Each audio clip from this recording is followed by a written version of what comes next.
Hello everyone. आज का हमारा टॉपिक है physical education and sports for children with special need. Means कि दिव्यांग व्यक्तियों या दिव्यांग बच्चों के लिए शारीरिक शिक्षा और खेल कूद का क्या महत्व है या किस प्रकार के डिसऑर्डर से डिसेबिलिटी से जो हैं वो इफ़ेक्टिव हैं। मैं अपना लेक्चर शुरू करने से पहले मैं आपको कुछ सिलेबस के बारे में बताना चाहता हूँ।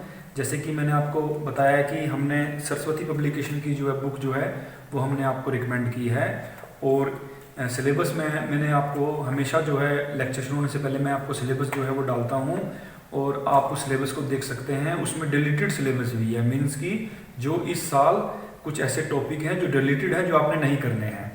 अदरवाइज आपकी बुक के लास्ट के अंदर एक सप्लीमेंट्री है, उस सप्लीमेंट्री के अंदर जो है वो डिलीटेड सिलेबस दिया हुआ है और उस सिलेबस डिलीटेड सिलेबस भी दिया हुआ है, और जो एक दो टॉपिक जो है इसमें आगे और डाले गए हैं वो भी इस सप्लीमेंट्री के अंदर जो है बुक के लास्ट के अंदर दिया हुआ है।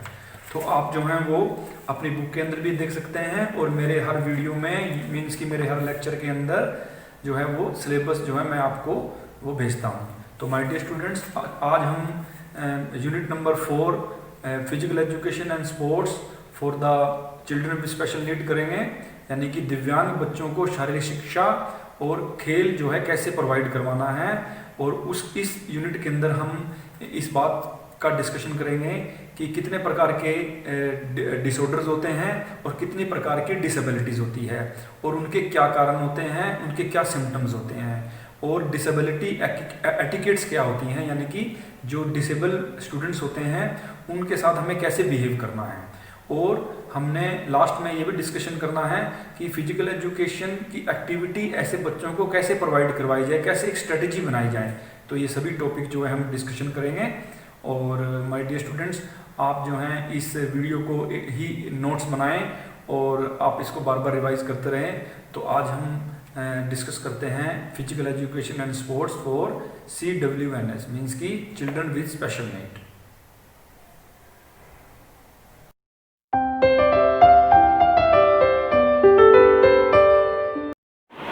Today's our topic is physical education and sports for CWSN, means children with special need। दिव्यांग व्यक्तियों के लिए या दिव्यांग बच्चों के लिए शारीरिक शिक्षा एवं खेल कूद। फिजिकल एजुकेशन स्पोर्ट्स कितना इम्पोर्टेंट है चिल्ड्रन विद स्पेशल नीड्स के लिए, मीन्स कि दिव्यांग व्यक्तियों के लिए।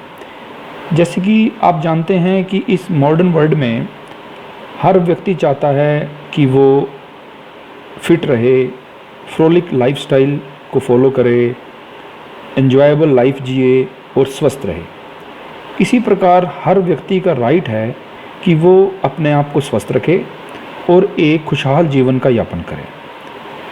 इसी प्रकार जो CWSN से रिलेटेड जो बच्चे हैं, जो दिव्यांग व्यक्ति हैं, उनके लिए भी उतना ही इम्पोर्टेंस है फिजिकल एजुकेशन और स्पोर्ट्स का जितना कि आम व्यक्तियों के लिए है। तो आज हम शारीरिक शिक्षा एवं खेल कूद उन बच्चों के लिए कितना महत्वपूर्ण है, और concept of disability and disorders, type of disabilities, type of disorders, disability etiquettes, strategies to make physical activities accessible for children with special need। ये यूनिट नंबर 4 है क्लास +2 का, और यूनिट नंबर 4 के अंदर जो डिलीटेड टॉपिक है वो सिर्फ यहाँ पर एक ही है, और वो है advantages of physical activity for children with special need. तो माय डियर स्टूडेंट्स, इतना ध्यान रखें कि इसमें एक ही डिलीटेड टॉपिक है, advantage of physical activities for children with special need. और मैं चाहूँगा कि आप इसको दोहरा जरूर लें, क्योंकि 1 नंबर का क्वेश्चन बोर्ड का एग्ज़ाम है, शायद आ भी सकता है, और ये बहुत बड़ा टॉपिक भी नहीं है। एडवांटेजेस बताने हैं सिर्फ फिजिकल एक्टिविटीज़ के चिल्ड्रन फॉर स्पेशल नीड, हम इसको भी डिस्कस कर लेंगे। तो हम स्टार्ट करते हैं concept of disability and disorders. Disability और डिसऑर्डर की क्या धारणा है। Concept of disability and disorder. There is no one on this planet who does not want to be physical fit, mentally alert, socially well, adjusted and emotionally balanced। इस planet में कोई भी एक ऐसा व्यक्ति नहीं है जो ये नहीं चाहता कि वो स्वस्थ रहे, मानसिक तौर पे स्वस्थ रहे, शारीरिक तौर पे स्वस्थ रहे, सामाजिक तौर पर एक अच्छा उसका रुतबा हो, अच्छा स्थान हो और संवेगात्मक तौर पर वो बैलेंस हो। परंतु फिर भी यहाँ कुछ ऐसे व्यक्ति हैं जो किसी न किसी डिसेबिलिटी के कारण एक अच्छा जीवन और अपनी इच्छाओं को पूरा नहीं कर सकते। कुछ व्यक्ति ऐसे हैं जिनमें कोई ना कोई डिसेबिलिटी है, कोई डिसऑर्डर है। तो आइए हम समझें सबसे पहले meaning of disability. Meaning of disability: disability is an impairment that may be cognitive, developmental, intellectual, mental, physical etcetera.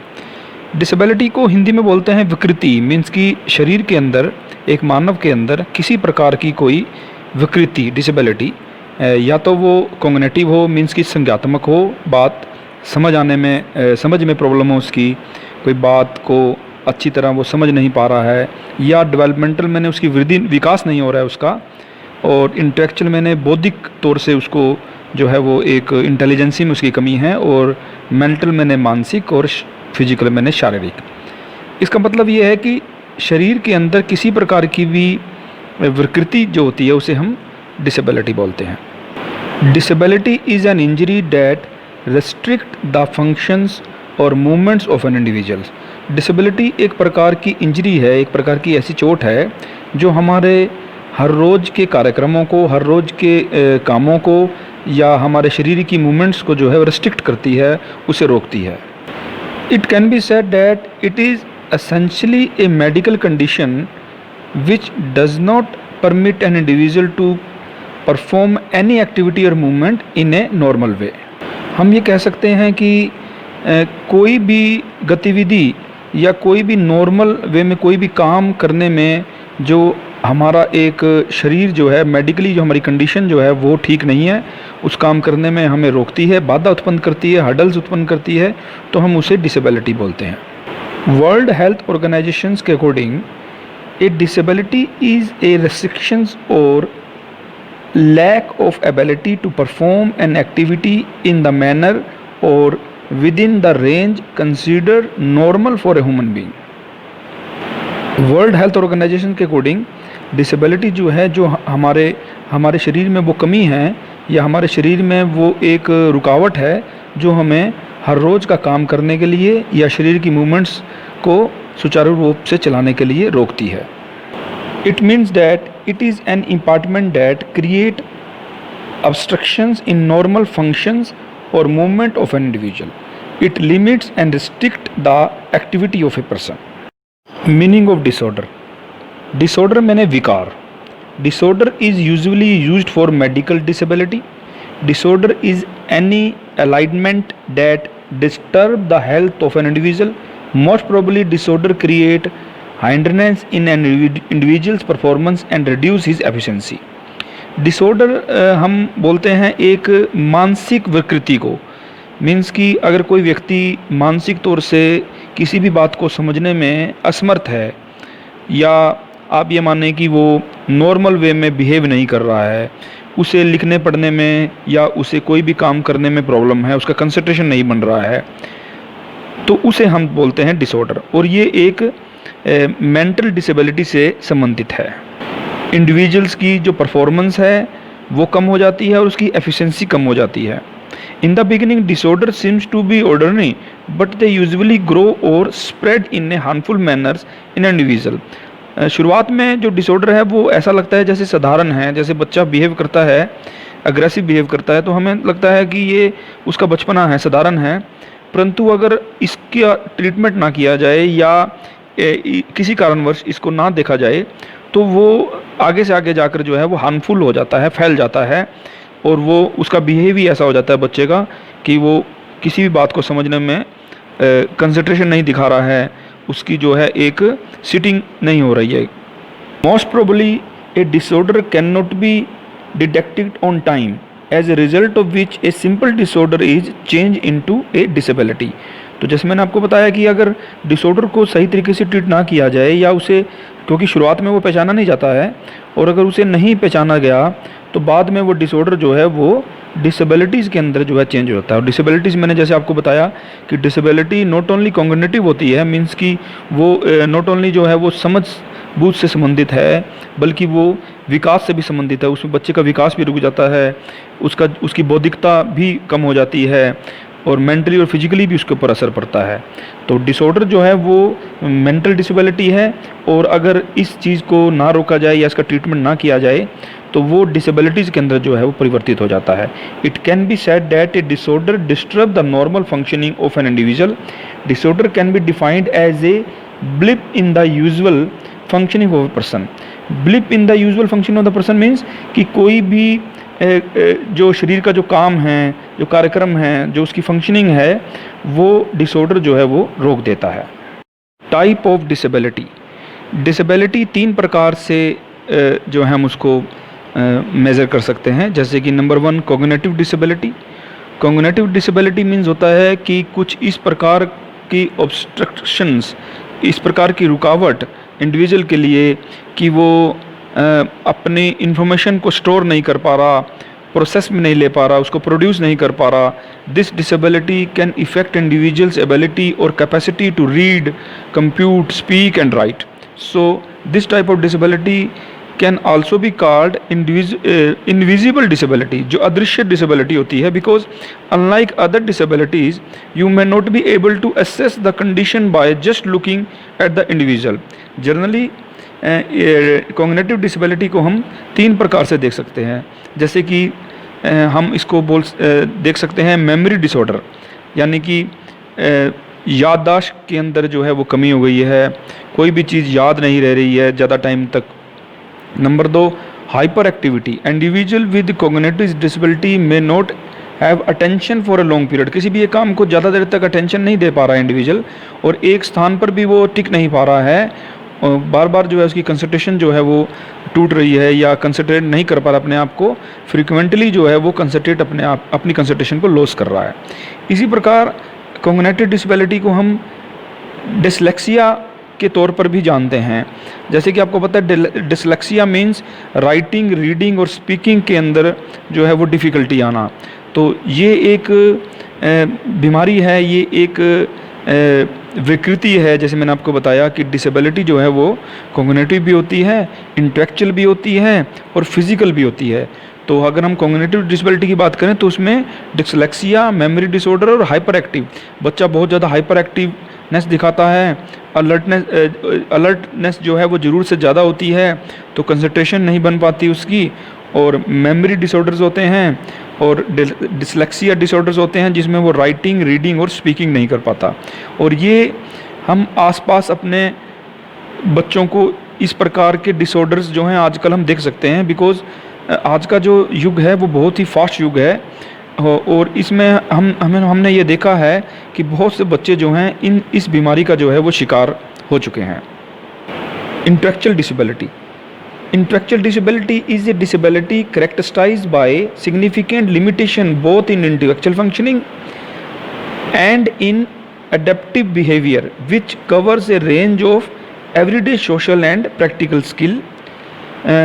Intellectual disability मैंने जो बौद्धिक जो है वो विकार, बौद्धिक विकार के अंदर रीजनिंग, लर्निंग प्रॉब्लम्स और सॉल्विंग प्रॉब्लम्स भी आती है। जैसे प्रॉब्लम सॉल्व करने के लिए जो है वो कुछ प्रॉब्लम्स आ रही है, बच्चे को सॉल्व नहीं कर पा रहा है, वो रीजनिंग जो है वो एक तार्किक शक्ति, उसकी समझ बूझ की शक्ति जो है उसकी वो कम है। तो indeed this disability is related to the individuals through processes, communication, money, learning problems, solving and adjustment. Intellectual disability जो है वो बच्चों में 18 साल से पहले आ जाती है। Physical disability. Physical disability is a limitation on individuals' physical functioning, mobility, dexterity और stamina. Dexterity मैंने होता है हाथ पैरों से जो हम काम करते हैं, DEXTERITY। Dexterity मीन्स कि हम हाथ पैर से जो भी काम करते हैं उसके अंदर प्रॉब्लम आना, नर्व्स की फंक्शनिंग में प्रॉब्लम आना, मोबिलिटी में जो हमारी शरीर की जो है मूवमेंट्स में प्रॉब्लम आना। ये डिसेबिलिटीज़ जो है रेस्पिरेटरी से संबंधित भी हो सकती है, ब्लाइंडनेस से संबंधित भी हो सकती है, स्लीप डिसऑर्डर्स भी इसमें आते हैं। तो फिजिकल डिसेबिलिटी में आइदर भी मोटर डेफिशिएंसी और सेंसरी इम्पार्टमेंट, तो दोनों प्रकार की जो है वो मानसिक जो है वो तौर पर भी बच्चा डिसेबल हो सकता है इसमें, और शारीरिक तौर पर भी डिसेबल हो सकता है।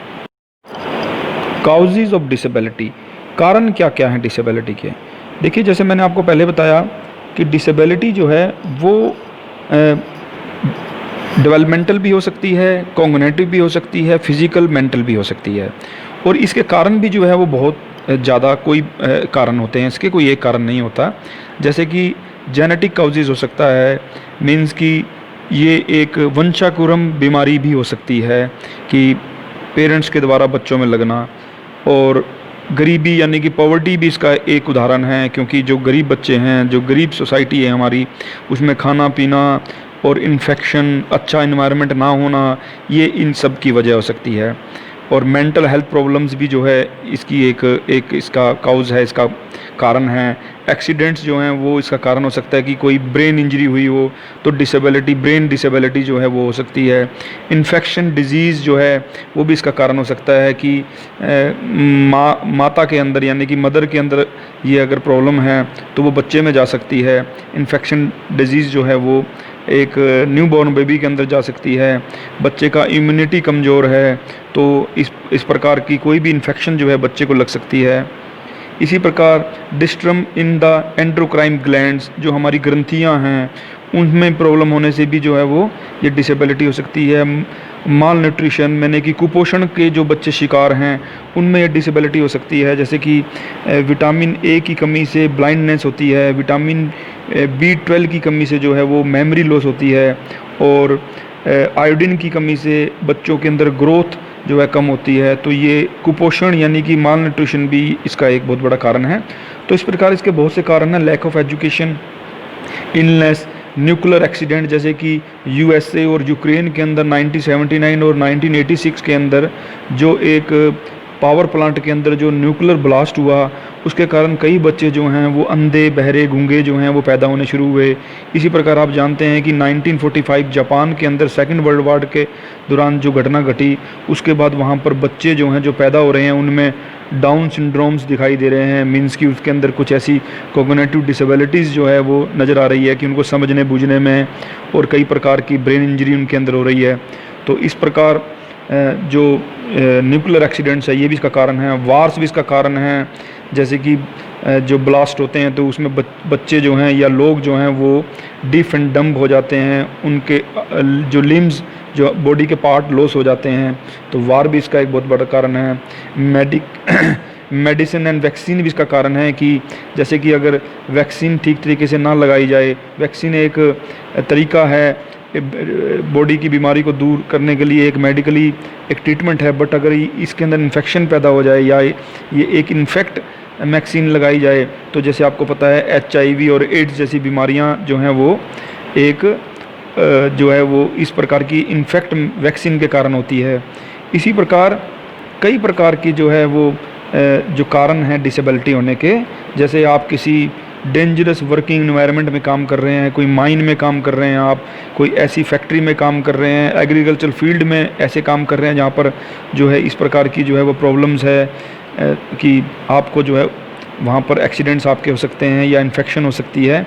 इसी प्रकार जो पेस्टिसाइड्स और इंसेक्टिसाइड्स भी जो हैं वो बॉडी के अंदर टॉक्सिन्स बढ़ा देते हैं, टॉक्सिन मटेरियल बढ़ा देते हैं, तो इससे जो है वो प्रॉब्लम हो सकती है।